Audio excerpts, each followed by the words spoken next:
Welcome to Sword and Shield, the official podcast of the 960th Cyberspace Wing. Join us for insight, knowledge, mentorship, and some fun as we discuss relevant topics in and around our wing. Please understand that the views expressed in this podcast are not necessarily the views of the U.S. Air Force nor the Air Force Reserve, and no endorsement of any particular person or business is ever intended.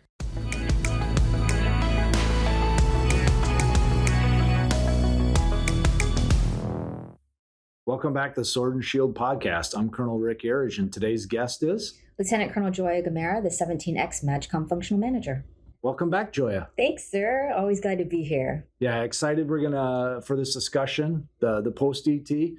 Pre-DT is fine. It's talk about this is really, I think, what people really are interested in, and I'm looking forward to the discussion about what you learned specifically, maybe your first time inside the room.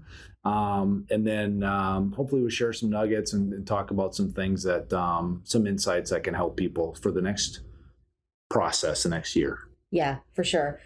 It was interesting to be inside that bubble and very eye-opening. I was hoping to get a little bit more participation this year. I know our numbers were going up steadily every week.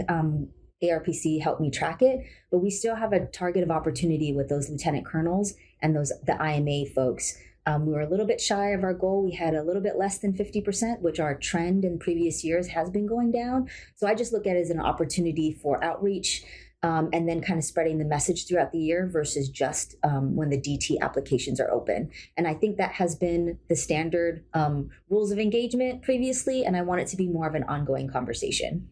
Yeah, we've not been able to get significantly past the 50%.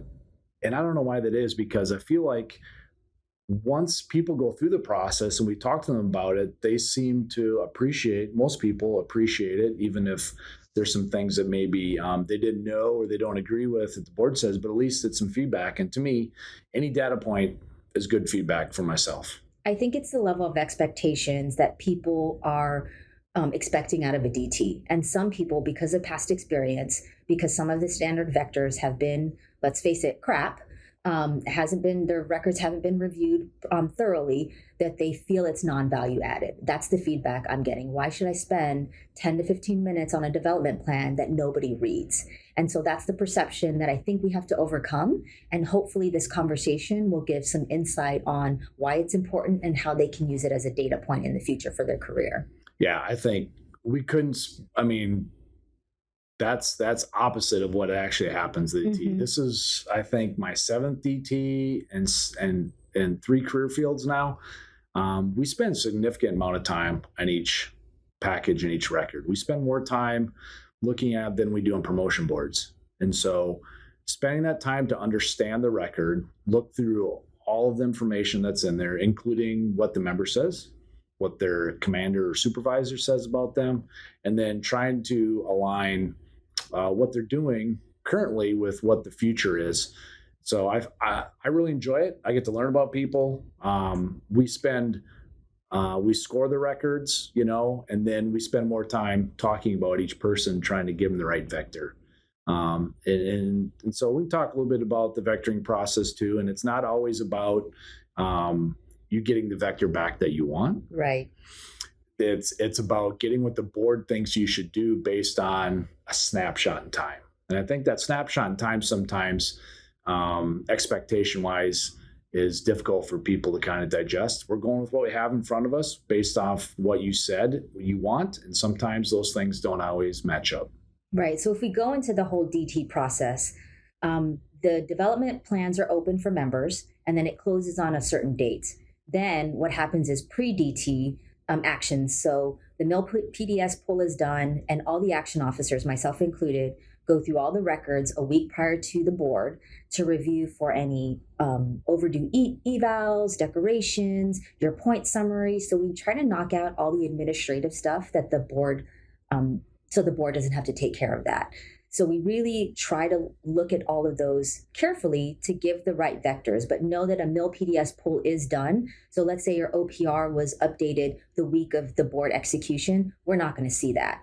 So we try to give input on, especially if there was a bad year, for some reason or another, you only had 18 points. And I had this for a member, and the member kind of reached back out to me and said, hey, this I'm getting a comment that this was a bad year. I said, yeah, but if you were in the IRR, we don't see that. It doesn't show up in PCARs saying, hey, during this time period, they were in the IRR.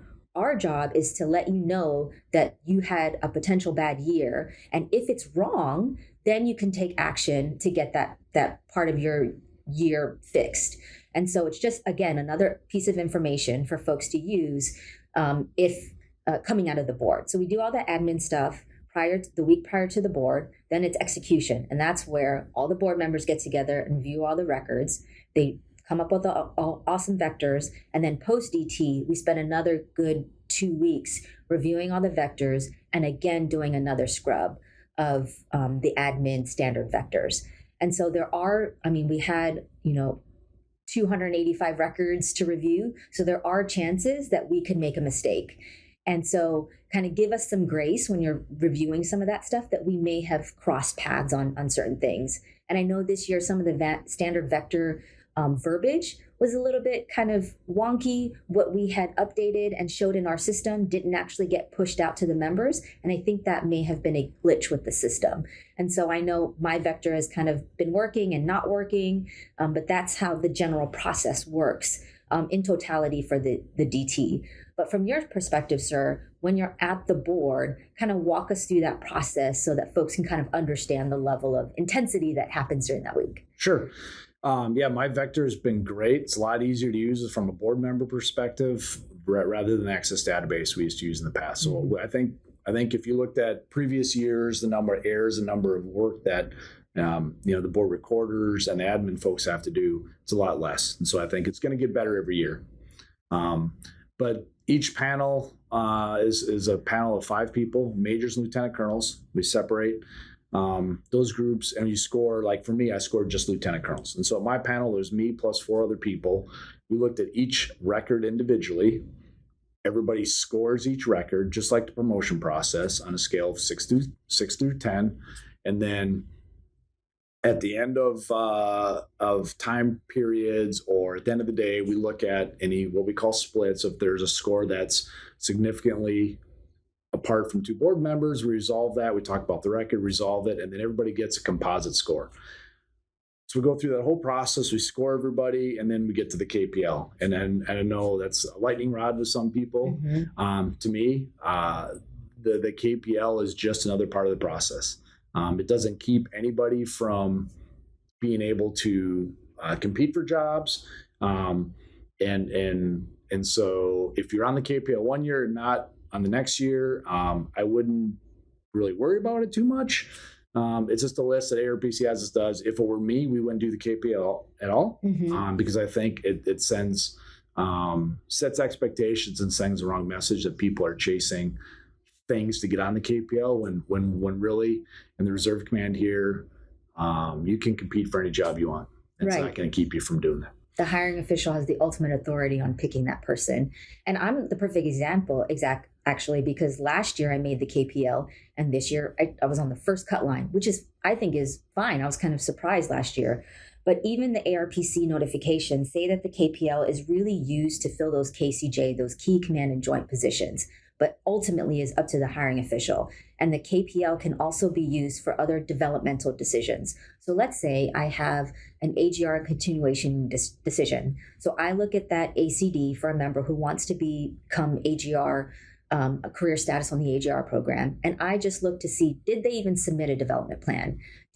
What's their intention for their career? Did they make the KPL? That's not a deciding factor. It's just another data point for the hiring officials to consider, or for me to consider when I'm doing an ACD or job hiring. RSSBs are a good tool for the KPL. If a member has made the KPL vectored for some schools, they can use that information on their reserve school selection board applications. But I don't think it's an end all be all, but I think maybe the messaging in the past was like, if you're not on this list, you're not making the cut, you're not the top of the top. And so why even work hard if you're not making the list? But because the board changes every year, then that board makeup may have a different scoring system or what they value. And so then that drives what the KPL is, right? What are some of the conversations that you and other board members had to resolve splits maybe? Sure. And so also remember that every year the denominator changes, right? The pool of people you're competing with changes. And so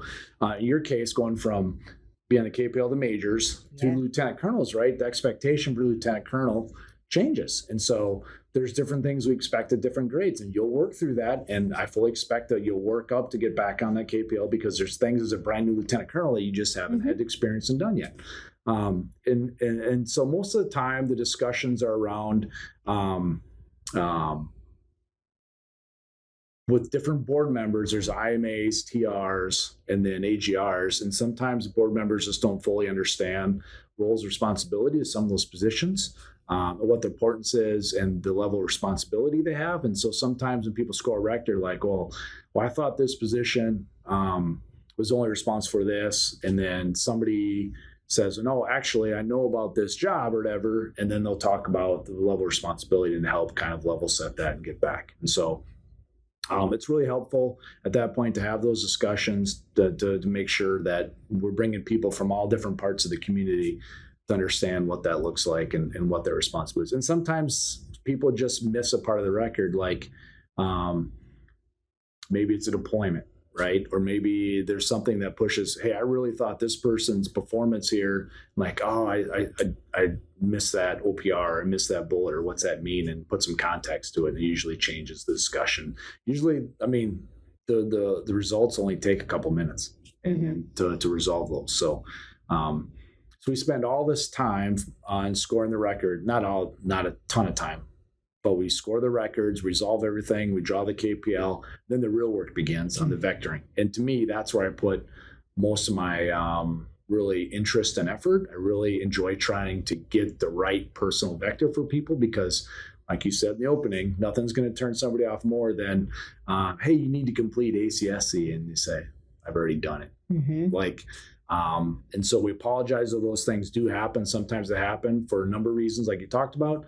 All I can say is help the board understand next year where that was, or make sure your record is actually reflective of that, because sometimes you may have completed it, but for like advanced academic degree for officers, you have to go through AFIT, right, to get it updated in MIL-PDS. So just because you have it completed doesn't necessarily mean that it's made it from AFIT into the military personnel system. So I encourage people to not just blow those things off, but really verify. And if you need help, certainly, your chain of command or yourself and the staff in A60 can help people with the process.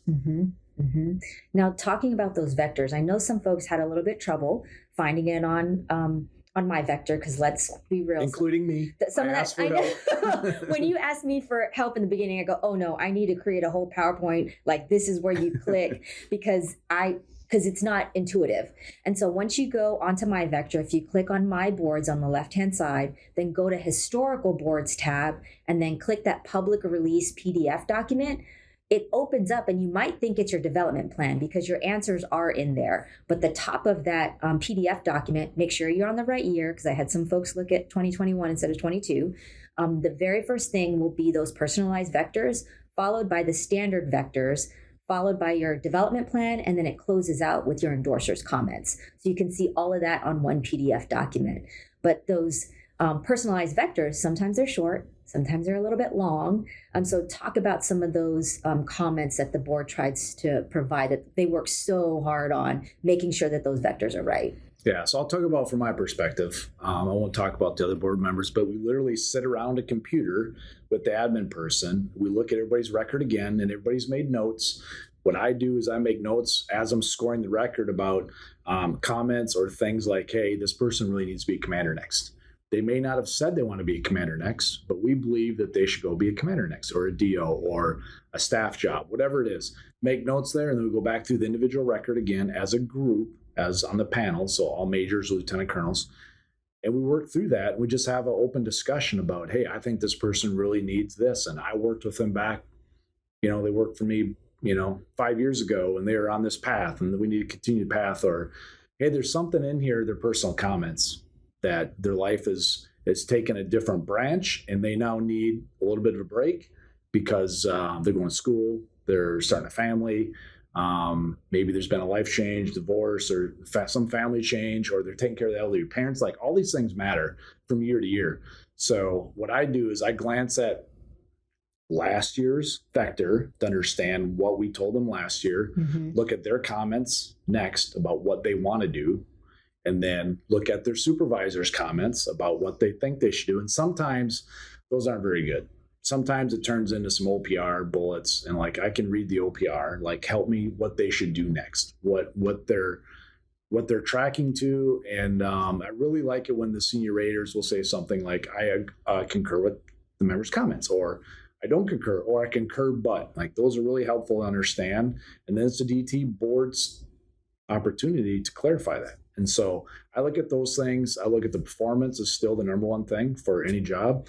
And then we try to reconcile that. So sometimes some folks will have, hey, I want to go be a commander, right? But they haven't done some things that we expect them to do to be commander, or they want to be commander in Great Falls, Montana.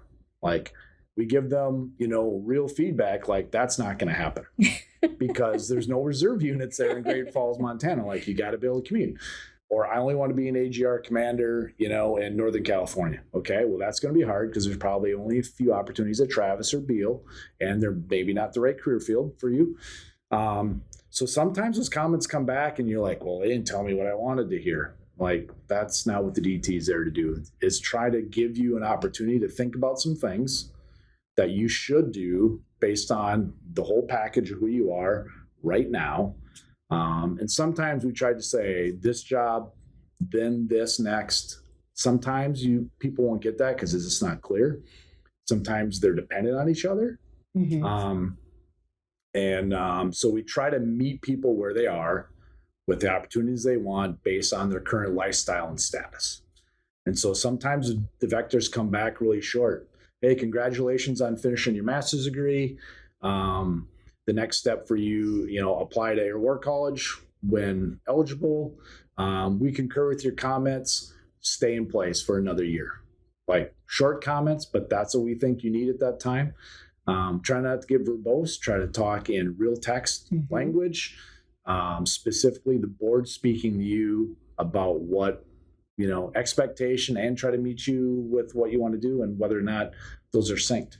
And so if we get it wrong, like I want them to contact you and help us understand that. We got some notes. And then I think the DT is just the first part of the process, right? The mentoring process should continue from there. And then you should use those things that were told you and your vector, maybe go bounce them off either the vector or the mentor we assigned you or your other mentors. Like I've done that before. I've taken a comment and said, what does this mean? What do you think?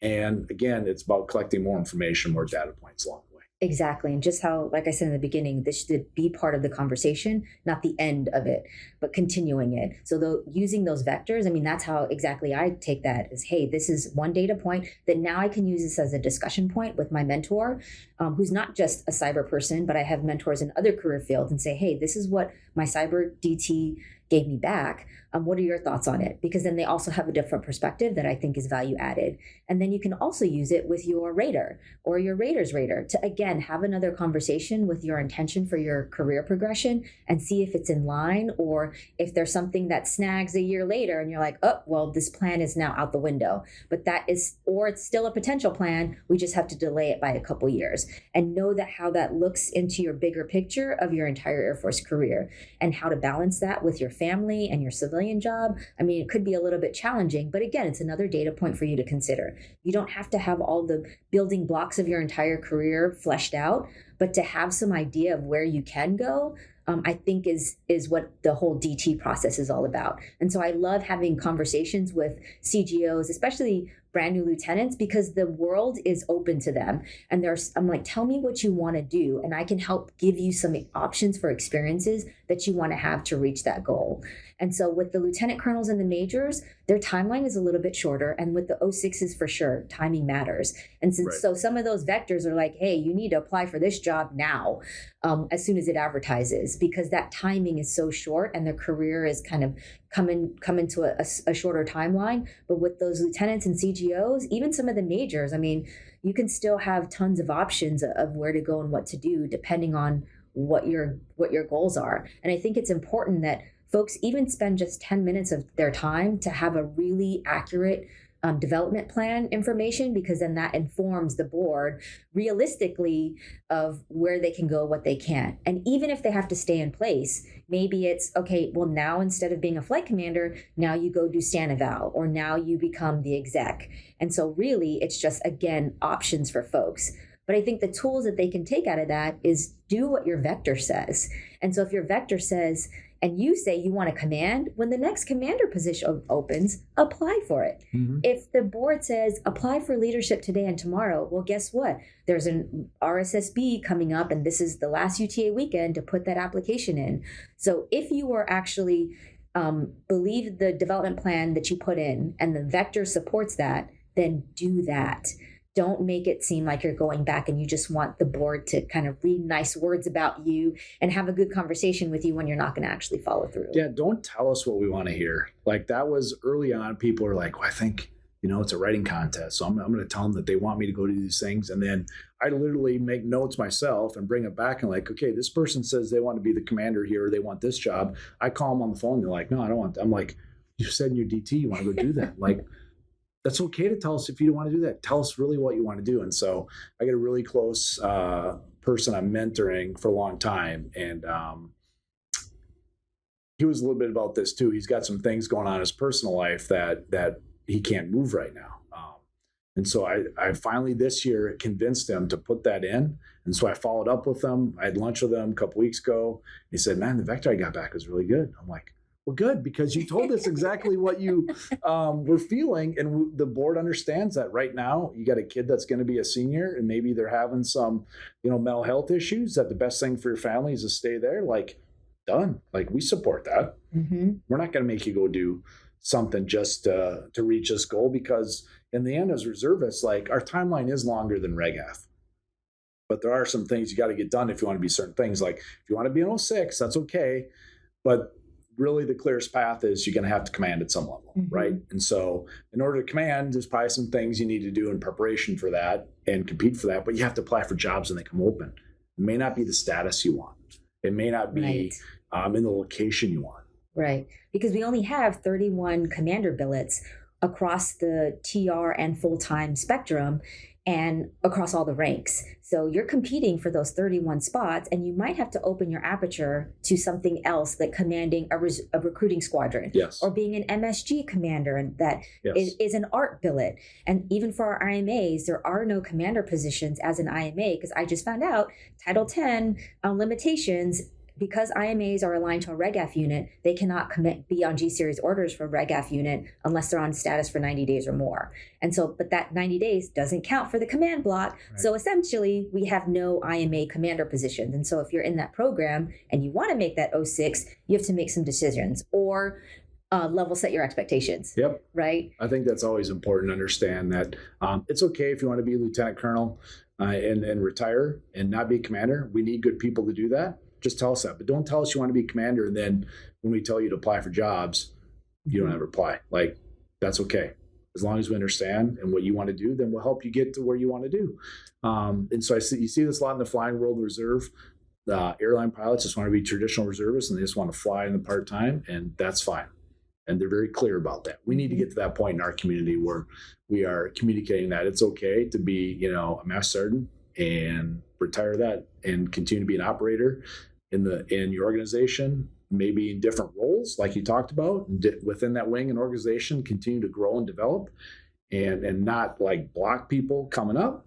Mm-hmm. But you're going to we spend a lot of time on telling people, hey, you spend too much time one geographic location and it's time for you to move. Well, we understand that maybe commuting doesn't work for you, but at least different type of an opportunity, different job, continue to move and grow and develop yourself and use your mentors to help with that. Like you said, recruiting's opportunity.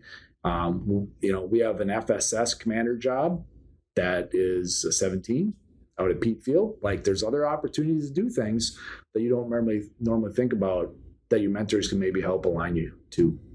Exactly. And I can also help with aligning some of the job opportunities. I don't always know everything that's coming up, unless some folks tell me like, hey, I'm applying for a different position and then this opportunity will come up. So I have a little bit of insight. I'm still kind of learning the role and learning all the people. And so my job is to kind of network and figure out some of that stuff as we go forward. I've only been in the seat for almost 6 months, so there's still kind of huge opportunities for me. But I know taking that information and trying to be more transparent to the field on the joint opportunities, the key and command opportunities, I think is an important way for helping those members plan, because now you can see, hey, if I want to get joint qualified, these are our only positions that we have open right now, and they're mostly TRs. If I want to be in a key billet, a lot of those are AGRs, because we want to set term limits for those positions to cycle folks through to get that experience. And so just understanding what's open to folks, I think is going to help hopefully make those development plans better in the future.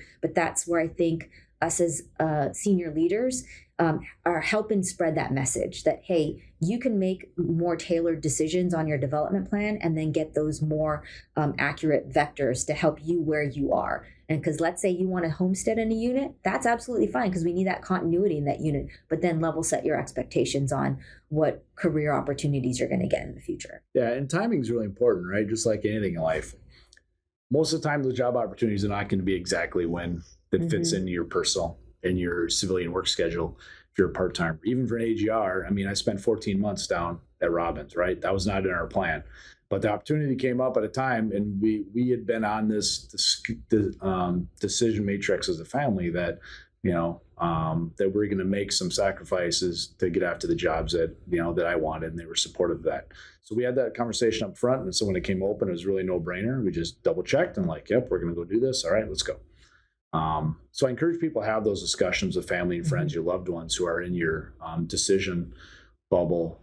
Just be prepared for when they hit, because it's never going to be when you expect it's going to be. But be realistic too, because if your civilian job is the one that you're trying to be a CEO in that company, then maybe you can't dedicate a little bit more time on the military side. And that is okay too. Absolutely. The beauty of the reserve is that we are in control of our career versus RegAF, I feel, is more dictated. Like, hey, the needs of the Air Force, you're going to go to Minot now. Versus us, we can see the opportunities, and whether or not you apply is completely up to you. Even the vectors that the senior leaders give you, it's still up to you to put that application in, to do that work. So if you see an opportunity and choose to have it pass by, you understand the second and third order effects, because it's whatever fits in with your civilian career or your family situation. And so again, level setting expectations. Yeah, and I tell people to apply. I still want you to apply for the job and have the discussion through the interview process, learn more about the job, find out what the expectation is for time. And then it's okay to say, no, it's just not going to work based on, XYZ, whatever's going on. And that way there's a conversation that can be had, so you can learn about it. They can learn about you. And then like, if like I've offered jobs to people and they say, hey, this, timing's just not going to work for me right now. I'm like, okay. So what I hear is it's okay to say no. Yeah, it's okay to say no. Absolutely. Your goal is to make the cut line for the interview. And then if you get accepted, it's okay to say no. Absolutely. Because we are reservists, and that we got this triad that we're trying to make sure that we meet the needs of your military job, your civilian job, life, and your family. That sometimes it's always not going to work, but be in the conversation so we can have those discussions, because maybe I'm like, hey, I know what this person's needs right now, expectations, and I talk to somebody, hey, I'm looking for somebody. I'm like, hey, this person I just talked to might be a good fit for your role. They're traditional, they're willing to commute, but they can't be a commander right now. Well, then this is maybe an opportunity that's really good for them. And we have conversations all the time between you, us, the staff, and people. So the more we know about what you want and what you're trying to achieve, the better we can try to meet that for you. So I know we did a recording for the DT outbrief, and so there was a MyPERS message with the link to the recording, because I think my recording link that I sent from the AFRC org box kind of got a little wonky, but the MyPERS message had a good recording. You just have to request access to it. It had the DT slides, which are showed the KCJ positions and the KPL, and some next steps, so some tools for folks to use coming out of their vectors. And then it also had the what we value as a career field document, so that folks can kind of see senior leaders' perspective on what we need cyber and IO officers to have experiences in, and then they can help tailor their development plan or their future career opportunities. So those are the 3 documents that came from the MyPers messaging. And so this should be, again, the beginning of a discussion with your mentor. If you ask for a mentor, we assigned you a mentor, they should be reaching out to you. And I think you should know who that is. And that should be the conversation over the next year. And each mentor is going to handle that a little bit differently.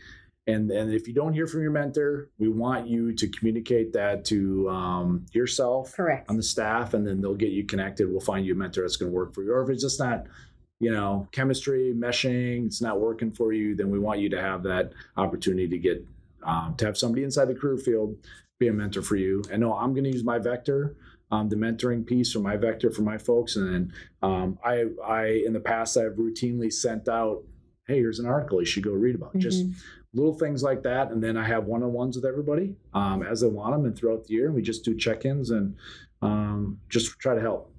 Most important job I have is to grow the next wing commander, that's 3 wing commanders down the pipeline. And so I really encourage everybody to use the DT process for again, just gaining some insight and some data points to help you move your career along. So I'll, as we wrap up here, I'll let you have final word. Any things you want to share with our listeners? In addition to filling out their development plan every year, I encourage you guys to talk to each other about the development process, good, bad, and ugly. I expect a post-DT survey from me in the next couple months after you guys have had some time to digest the information, chat with your mentors and raters, and then encourage your senior enlisted to also submit their development plan. They're going through the whole DT process right now, and their I think applications close during the middle of June. So highly recommend that you chat with your enlisted folks about the value of the DT process as well.